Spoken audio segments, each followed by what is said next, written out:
So 2 நாளில் election வருது. By this time வந்து நிறைய பேர் வந்து யாருக்கு ஓட் பண்ண போகிறோம் அப்படின்றத ரொம்ப தெளிவாக இருப்பீங்க. பட் ஒரு சிலர் மட்டும் வந்து எஸ்பெஷலி ஃபஸ்ட் டைம் ஓட்டர்ஸ்லாம் வந்து ஒரு சிலர் வந்து இவங்களுக்கு ஓட் பண்ணலாம்னு நினச்சேன்.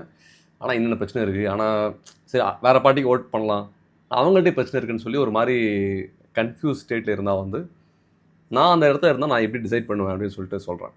முதல்ல வந்து நான் ஓட் பண்ணுற டைமில் அந்த டைம்லாம் வந்து எனக்கு ஒரு டிசைட் பண்ணணும் அப்படின்னா வந்து அதை பற்றி கம்பேரிட்டிவாக ஸ்டடி பண்ணுறதுக்கும் வந்து பெருசாக டூல் இல்லை. ஸோ மோஸ்ட்டாக நான் வந்து ஒருத்தவங்க ஒரு எக்ஸ்பீரியன்ஸ் ஆள்கிட்ட போய் நான் போய் கேட்பேன், இது என்ன பண்ணலாம் எது பண்ணலாம் சொல்லிட்டு. இப்போ வந்து போய் ஆளுங்கிட்ட போய் கேட்குறதுக்கு மேலே வந்து எல்லாமே ஏஐயில் யூஸ் பண்ணி ஓகே இது எது பெட்டராக இருக்கும் அப்படின்னு சொல்லி கேட்க முடியுது. ஸோ எல்லாமே ஃபிங்கர் டிப்பில் இருக்குது. ஸோ இப்போ இருக்கிற ஃபஸ்ட் டைம் ஓட்டர்ஸுக்கு வந்து எல்லா இன்ஃபர்மேஷன்ஸுமே பக்கத்தில் இருந்துமே வந்து அவங்களால கரெக்டாக டிசைட் பண்ண முடியாது.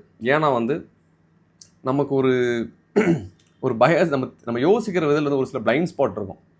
அது நம்மளே ரெகக்னைஸ் பண்ண மாட்டோம். அது எப்போ ரியலைஸ் ஆகும்னா, இப்போ நீங்கள் ஒரு டீமை சப்போர்ட் பண்ணுறீங்க, ஒரு கிரிக்கெட் எடுத்தீங்கன்னா சிஎஸ்கே, ஆர்சிபி இது வரும்போது உங்களுக்கு ஆப்போனன்ட் டீமில் வந்து அவங்க ஆர்கியூ பண்ணும்போது இல்லை ரொம்ப அப்பேரண்ட்டாக ஒரு மிஸ்டேக் இருக்கடா, ரொம்ப தெளிவாக தெரியுது, கண்ணுக்கு எதிர்க்க தெரியுது, இது ஏன் ஒத்துக்க மாட்டீங்கன்னு சொல்லுவோம். ஒத்துக்கவே மாட்டாங்க. அவன் பாயிண்ட் ஆஃப் வியூ நம்ம பண்ணுற தப்பு ரொம்ப தெளிவாக தெரியும், நம்ம ஒத்துக்க மாட்டோம். ஸோ அதே மாதிரி ஒரு கடவுள் மறுப்பாளர் வச்சுட்டு ஒரு கடவுள் நம்புறவங்க இவங்க 2 பேரும் பேச விட்டிங்கன்னா வந்து ஒருத்தன் சொல்லுவான், சரி இப்போ சயின்ஸ்லாம் எவ்வளோ வந்துருச்சு, எவ்வளோ இன்ஃபர்மேஷன்ஸ் இருக்குது, இன்னுமா நீங்கள் கடவுளை நம்புறீங்க அப்படின்னு கேட்பாரு. கடவுள் நம்புறவர் சொல்லுவார், அதே தான் நானும் கேட்குறேன், இவ்வளோ சயின்ஸ் வளர்ந்துருச்சு, இவ்வளோ விஷயம் கண்ணுக்கு முன்னாடி இருக்குது, கடவுள் இல்லைன்னு நீங்கள் எப்படி சொல்லுவேன்னு சொல்லிட்டு. ஸோ இதில் யார் தப்பு யார் ரைட்டுன்றதுக்கு மேலே வந்து நம்ம திங்கிங்கில் வந்து ஒரு பிளைண்ட் ஸ்பாட்டு நம்மளே ரியலைஸ் பண்ண மாட்டோம். அது எப்போ புரியும், ஏன்னா மோஸ்ட் ஆஃப் த நம்ம இன்ஃபர்மேஷன்ஸ் ஒப்பீனியன்ஸ் எப்படி ஃபார்ம் பண்ணுவோன்னா வந்து கூட இருக்கவங்க நம்ம வளர்ந்த விதமாகட்டும், நம்ம கூட இருக்கவங்க சொல்லித்தர விஷயம் அது ஆழமாக பதிஞ்சிருக்கும். நம்ம சோஷியல் மீடியாவில் அடிக்கடி பார்க்குறது நமக்குன்னு ஒரு ஸ்பெசிஃபிக் ஃபீல்டு இருக்கும். நீங்கள் எந்த பார்ட்டியை சப்போர்ட் பண்ணுறீங்களோ, எந்த டீமை சப்போர்ட் பண்ணுறீங்களோ அதுக்கேற்ற மாதிரியான ஃபீல்டில் தான் உங்கள் ஃபீல்டு ஃபுல்லாக அதுதான் இருக்கும். ஸோ உங்கள் ஒப்பீனியன்ஸ் வந்து அதை பேஸ் பண்ணி தான் ஃபார்ம் ஆகும். மோஸ்ட்லி சர்ஃபேஸ் லெவல் இன்ஃபர்மேஷனாக தான் இருக்கும்.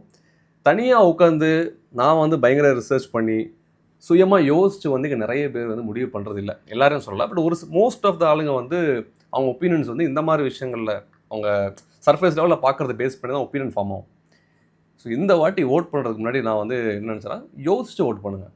கொஞ்சம் நேரமாச்சு சுயமாக யோசித்து ஓட் பண்ணுங்கள். அதுக்கு ஏஐ டூல்ஸை வந்து நீங்கள் யூஸ் பண்ணிக்கலாம்.